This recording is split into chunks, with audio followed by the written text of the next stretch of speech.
సిటీలో ప్లాట్ కొనండి. ఫ్యూచర్ లో మీరు కోటీశ్వర్లుగా మారే అవకాశం కోసం వెంటనే మాకు కాల్ చేయండి. నమస్తే రమగారు. నమస్తే చే రమగారు, ప్రజెంట్ రకరకాల మానసిక సమస్యలండి. ఇది మానసిక సమస్య అంటే కాదు, కానీ అలాగే అనిపిస్తూ ఉంటుంది. వాటిని ఎలా హ్యాండిల్ చేయాలి, వాటిలో నుంచి ఎలా బయటపడాలి, ఎవరి సలహా తీసుకోవాలి, అన్ని ప్రశ్నలే.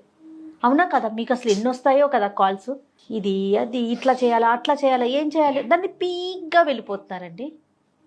రకరకాల ఇన్ఫర్మేషన్ మనకు వచ్చేయటంతో అట్లా ఆలోచిస్తున్నారేమో అనిపించేస్తుందండి. మీది వింటూ ఇంకోటి 10 మందిని వినేసి ఏది చేయాలో అర్థం కాని పరిస్థితి. అవును కదా.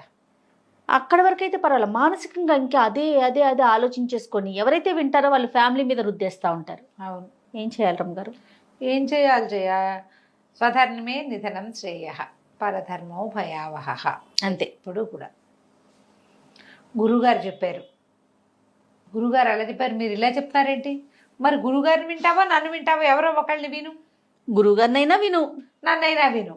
నేను చెప్పిందే చెయ్యి. పోనీ లేదా గురువుగారినే చెయ్యరట్లా. ఇప్పుడు ఇదేంటంటే జయ, మనం జనరల్గానే అసలు విపరీతమైన స్ట్రెస్కి గురయ్యే పరిస్థితుల్లో ఉన్నాం మనం. ఎవరికి ఎవరితోటి సంబంధ బాంధవ్యాలు లేవు. కుటుంబ సభ్యులతోటి మానసికంగా రిలేషన్స్ మెయింటైన్ చేయలేకపోతున్నాం. మనకి ఏం కావాలన్నా, ఏం తెలియాలన్నా, ఏం నేర్చుకోవాలన్నా, ఏం చూడాలన్నా అన్నిటికీ హౌ అని సోషల్ మీడియాకి వెళ్తున్నాం. ప్రతిదానికి నువ్వు skin related social media, hair social media, ఈ సమస్య ఏంది, భార్యాభర్త గొడవ పడ్డప్పుడు ఏం చేయాలి అనే దాన్ని కూడా సోషల్ మీడియాకి వెళ్తున్నారంటే నమ్ముతావా జయ నువ్వు? నిజంగా ఆ రోజుల్లో ఉన్నామా? ఆ రోజుల్లోనే ఉన్నావా ఏమిటి? కూరుకుపోయాం మనం. భార్య మనుషుల మధ్య ఉన్న సమస్యలు కరమ్మ గారు. ఎప్పుడు భార్యాభర్తల గొడవ అయినప్పుడు ఏం చెయ్యాలి అనే దాని మీద సోషల్ మీడియాలో సెర్చ్ చేస్తున్నారంటే నువ్వు నమ్మలేవా? నమ్మలేకపోతున్నాను, కానీ మీరు చెప్తున్నారు. నేను వింటున్నాను. హౌ టు కిస్ నుంచి హౌ టు కిల్ వరకు సోషల్ మీడియానే. ప్రతివాడు వాడి అనుభవాలు పెడతాడు అందులో. ప్రతివాడు చాలా మంది పెడతారు. వీడు చదువుతారు, ఎన్ని రకాలు నేర్చుకుంటారు. అంతే కదా? అవునండి. ఈ కిల్లింగ్ లో సైలెంట్ కిల్లింగ్ ఉంటుంది, వైలెంట్ కిల్లింగ్ ఉంటుంది. సైలెంటా వైలెంటా అనేది నువ్వు డిసైడ్ చేసుకుంటావు. దాంతో నీకు సమస్య, దీంతో నీకు. అవును. నువ్వేం చేయాలి అనేది నువ్వు ఆలోచించుకుంటే నీకు వీలు. కానీ వాడెవడో చేస్తే ఇవి పెద్ద పెద్ద విషయాలు జయ.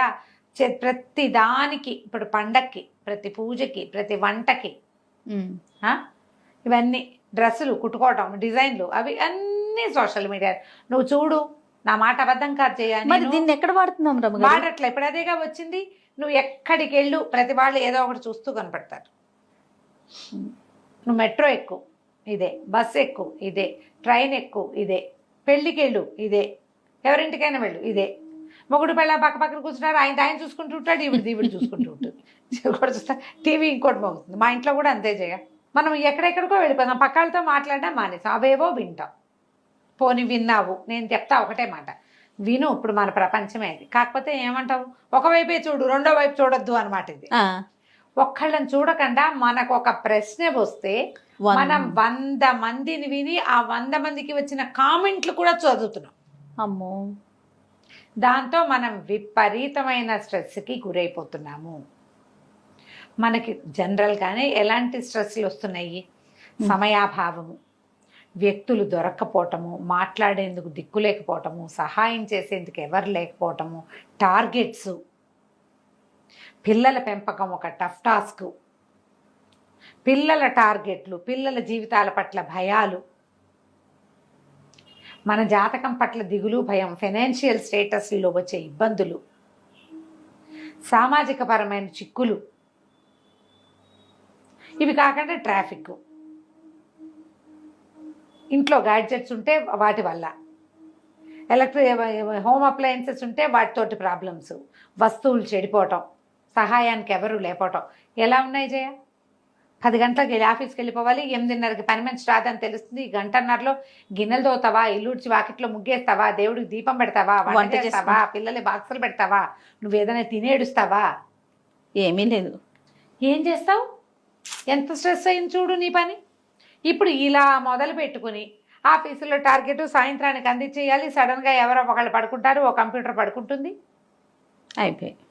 కష్టమే కదా. మరి ఇన్ని స్ట్రెస్సుల్లో మనం ఎవరెవరి బుర్రల్లో ఉన్న చెత్తలో విని అవి కూడా మన జీవితంలోకి లాగేసుకోవాలని అనుకుంటే మనకి పిచ్చెక్కబటం ఖాయమా కాదా చెప్పు. 200% అండి. కదా. అందుకనే ఇప్పుడు విపరీతంగా సైక్రియాటిస్టులు, కౌన్సిలర్స్ బిజీగా ఉంటున్నారు. అవును. సహజంగా మానసిక సంతులన కోల్పోయి శారీరకమైన ఇబ్బందులతోటి లోపలే ఏదో తేడా వచ్చేది ఒకటైతే, ఈ బయట నుంచి మనం అంటించుకునేవి చాలా ఎక్కువ. వీటితో పాటు ఇవాళ రేపు ప్రచండంగా కనబడుతున్న ఓసిడి, రకరకాల ఓసిడీలు.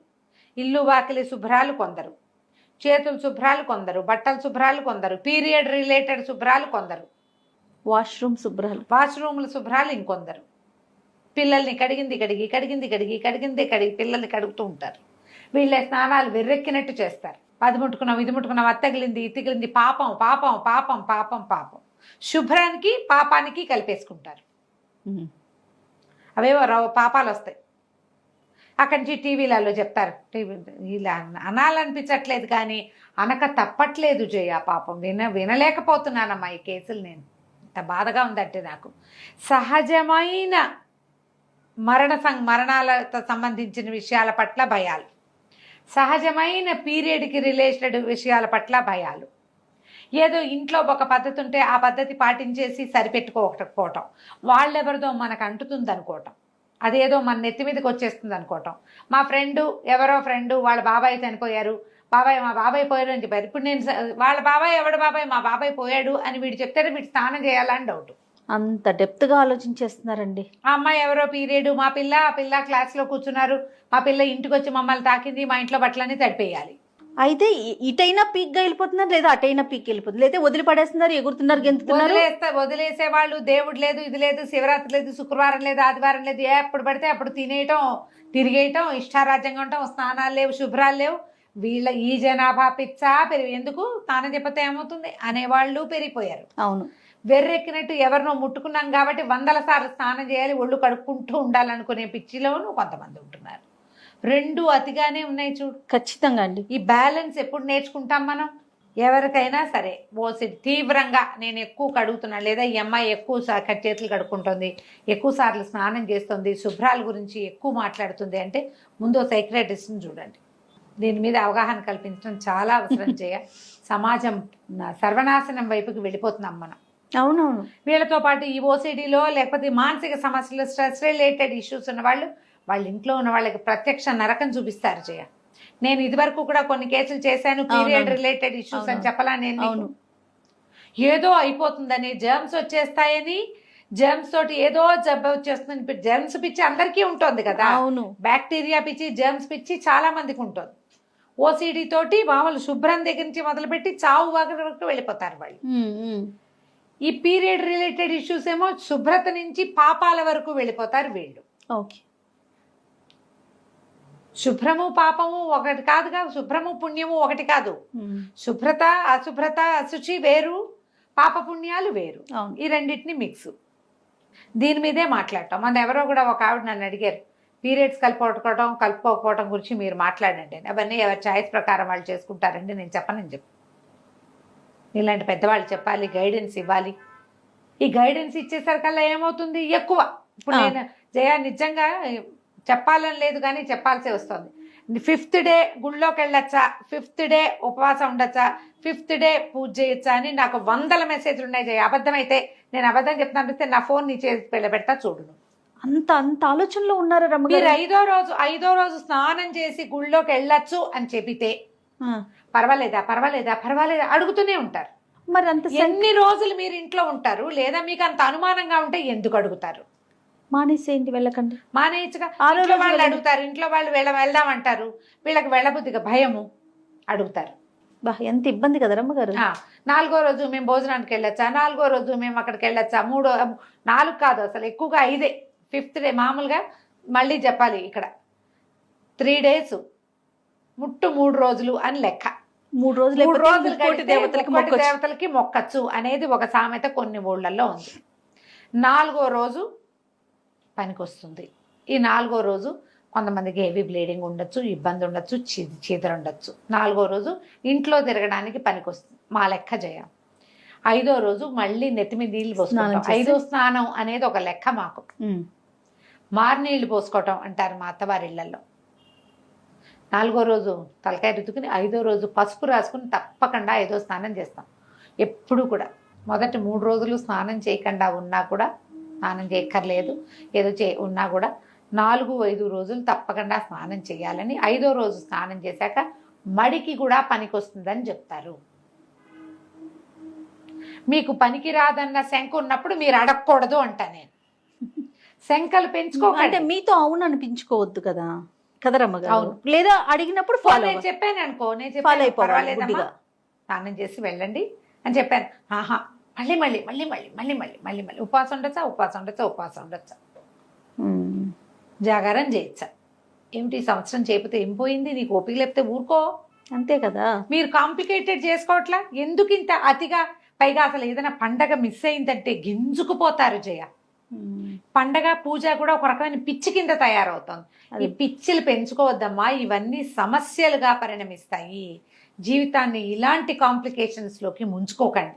టాబ్లెట్లు వేసేసుకునే వాళ్ళు కూడా ఉన్నారు ప్రతి రమ్మగారు. నెల వస్తుంది మీకు, ప్రతి సంవత్సరము ఈ పండగలు, ఈ పర్వదినాలు, ఈ పబ్బాలు, ఈ పర్వదినం తప్పితే ఇంకోటి వస్తుంది. దసరా తప్పితే దీపావళి రాదా, దీపావళి తప్పితే సంక్రాంతి మళ్ళీ రాదా? దసరా కూడా వస్తుంది కదండి మళ్ళీ కూడా సంవత్సరం వస్తుంది. తిరగగానే. వస్తుంది కదా, అవును ఎందుకు కాంప్లికేటెడ్ చేసుకోవాలి? నిజమే రమ్మగారు, కరెక్ట్. ఈ కాంప్లికేషన్స్, ఈ దిగుళ్ళు, ఈ అక్కర్లేని మీకు ఉన్న స్ట్రెస్లు చాలక ఇవి కూడా పెట్టుకుని ఆలోచించుకుని మిమ్మల్ని మీరు హింసించుకుని మీరు బాధపడుతూ ఇంట్లో వాళ్ళని కూడా ఇబ్బంది పెడతారు. ఎందుకు వచ్చిందమ్మా? మగవాళ్ళ ఫీలింగ్స్ రకరకాల, వాళ్ళకుంటే స్ట్రెస్లు వాళ్ళకుంటాయి. మనం ఆడవాళ్ళ గురించే మాట్లాడుతున్నాం. అవును, ఆడవాళ్ళ వ్యవహారాలే, వాళ్ళ దారిని వాళ్ళు ఉండొచ్చు కదా. ఏదైనా మీకు స్ట్రెస్ ఎక్కువ ఫీల్ అవుతున్నాము అనిపించిన ఒక కౌన్సిలర్ దగ్గర కూర్చోండి. మీ సమస్యలన్నీ ముందు లిస్ట్ అవుట్ చేయండి. నేను చెప్తా చేయ అట్లా లిస్ట్ రాసుకోండి. దేనికి నేను అతిగా ఆలోచిస్తున్నాను అని అనిపిస్తే దానికి టిక్కులు పెట్టండి. అవి 5 కంటే ఎక్కువ ఉంటాయి, మీకు కౌన్సిలర్ అవసరం. నేనే అతిగా ఉన్నాను, నాకు తెలుసు, ఇది తగ్గించుకుంటే సరిపోతుందని మీరు కౌన్సిల్ చేసుకుంటే సార్, కౌన్సిలింగ్ చేసేసుకోగలిగితే. చేసుకోకపోతే ఎవరి దగ్గరైనా కూర్చోండి, ఎవరితోటైనా మాట్లాడండి, ఫ్రెండ్స్తో డిస్కస్ చేయండి, సలహా తీసుకోండి.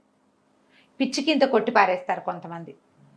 నువ్వు అలా కాకుండా నీతో డిస్కస్ చేసి నిన్ను సరిగ్గా జడ్జి చేసేయకుండా నీ సమస్యకి సమాధానం చెప్పగలిగే అక్కైనో అత్తైనో పెద్దమ్మ దగ్గరైనా కూర్చోండి. వాళ్ళైనా మీకు సమాధానం చెప్తారు. వాళ్ళు డిస్కస్ చేస్తే కొన్ని ప్రశ్నలకు సమాధానాలు వచ్చేస్తాయి ఆటోమేటిక్గా. వాటిని రెక్టిఫై చేసుకోండి. అనవసరమైన స్ట్రెస్లకి గురయ్యి అక్కర్లేని సమస్యల్లోకి, మానసిక సమస్యల్లోకి, తద్వారా ఏదో పెద్ద ప్రాబ్లమ్స్లోకి వెళ్ళకండి. దానివల్ల మీ జీవితంతో పాటు మీ సరౌండింగ్స్లో ఉండే వాళ్ళందరి జీవితాలు కూడా ఇబ్బందుల్లో పడతాయి. జాగ్రత్త పడండి. రైట్ అమ్మగారు. నమస్తే. నమస్తే.